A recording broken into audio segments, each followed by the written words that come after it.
Hey guys, and welcome to my channel, Love Renee. So for today's video, I'm going to be telling you guys my 5 favorite Mafia romance books.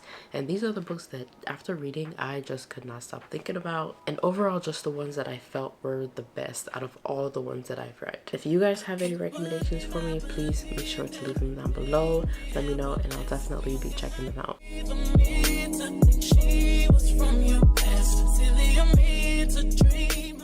So a couple of these books, I actually read them because they were recommended by a YouTuber.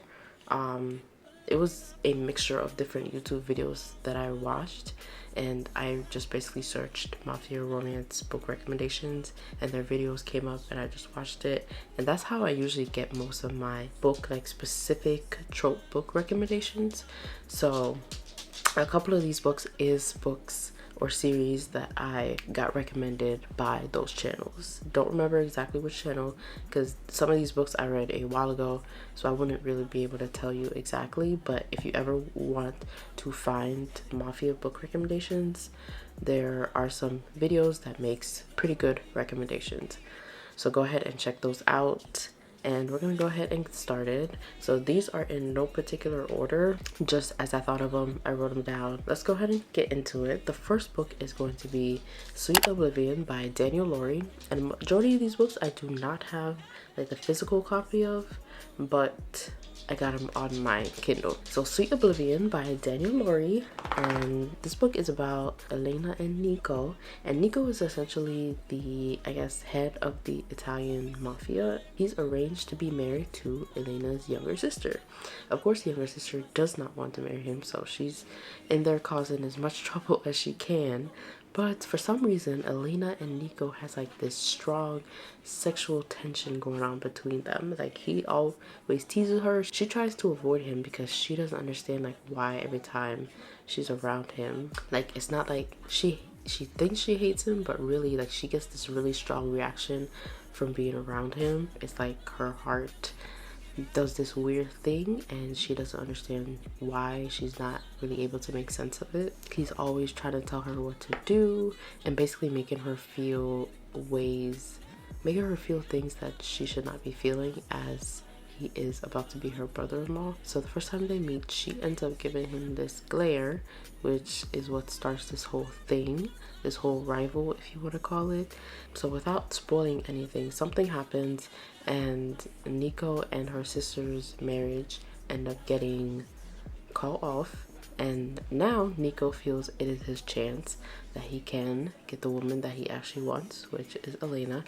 I personally think it's a pretty good balanced book. It's not like overly excessive mafia stuff, but it's also like it has a good balance of romance and drama and everything else in between. This book is in a series, so we have The Sweetest Oblivion, The Darkest Temptation, and The Maddest Obsession. So the next book we have on the list is also a 3-book series, and the series is called the Game Maker series. So the first book, which is called The Professional, the second book, which is called The Master, and the third book, which is called The Player. Out of all of them, I really couldn't pick a favorite, but essentially it's about 3 brothers. They don't all live in the same area. So the first brother is Alexander, and he's basically an enforcer for the mafia. The second book is Maximilian, who is the head of a mafia, and the third book is about Dimitri, who they claim is this dangerous man with a past. So my favorite out of the 3 of them was the first one, called The Professional. I think that's the first one that I read,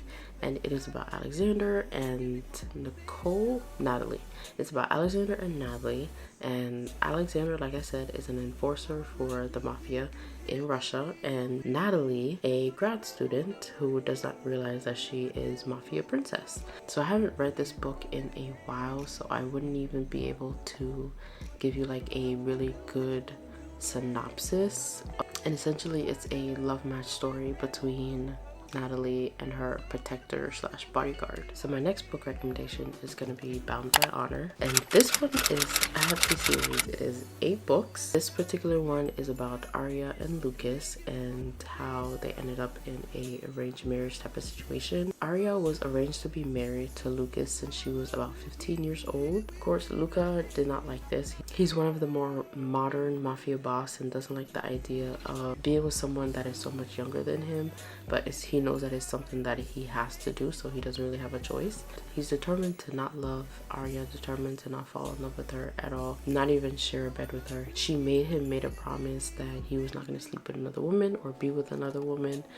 Essentially, as the story goes on, she falls in love with him, and of course he's trying to fight that love as much as he can. It's a very cute story. I loved it, and I definitely think that you guys should check it out. So the 4th book we have is Monster in His Eye, and this one is a 3-book series, and it is one of those series that you have to read all 3 books because it has all the same characters, it follows the same story, and this one was definitely one of my favorites. Could not stop thinking about it after I read it. This book is just straight sexual tension. If you don't like spice, this is definitely not going to be the book for you. So it's about Carissa and Ignacio, aka Nas. Nas is used to getting whatever he wants, and Carissa is just basically finding a hard time not to give him what he wants. Actually, she's not finding a hard time at all. She just gives it to him, and as much as he tries to warn her that he's not a good guy in like subtle ways, she does not see that warning. But the more they're together, the more she hangs out with him, the more she falls in love with him. Like overall, there's a story to follow, there's drama, like there's different plots